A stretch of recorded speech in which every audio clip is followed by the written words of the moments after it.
আল্লাহ পাক রব্বুল আলামিন সূরাতুল জুমার মধ্যে বলেন, ফাইদা কুজিয়াতিস সালাতু ফান্তাশিরু ফিল আরদি ওয়াবতাগু মিন ফাদলিল্লাহ ওয়াযকুরুল্লাহা কাসীরান লাআল্লাকুম তুফলিহুন।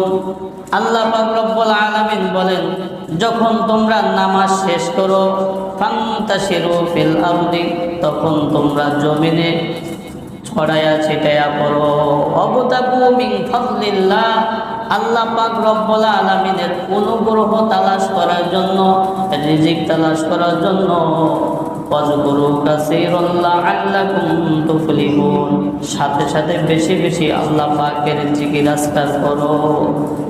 তাফসিরে কুরতুবির মধ্যে আছে, ইদা ফারাগতুম মিনাস সালাতি ফান্তাশিরু ফিল আরদি লিত্তিজারাতি ওয়াত তাসাররুফি হাওয়াইজিকুম ওয়াবতাগু মিন ফাযলিল্লাহ আই রিজকিল্লাহ।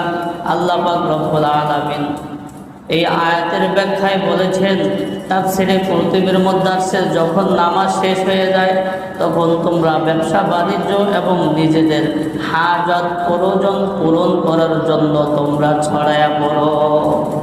ওয়াবতাগু মিন ফাযলিল্লাহ আই রিজকিল্লাহ, আল্লাহর অনুগ্রহ তালাশ করো, মানে রিজিক তালাশ করো, রিজিক তালাশ করো।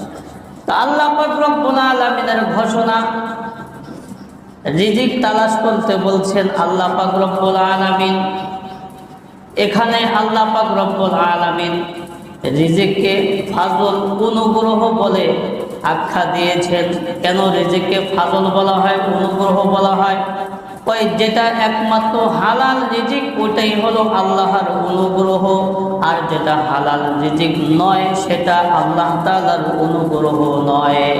সাথে সাথে আল্লাহ তাআলা বলে দিলেন, ওয়াযকুরু কাসীরান লাআল্লাকুম তুফলিহুন, তোমরা যখন রিজিক অন্বেষণ করবে, ব্যবসা বাণিজ্য করবে, তখন বেশি বেশি আল্লাহ তাআলার কথা স্মরণ করবে।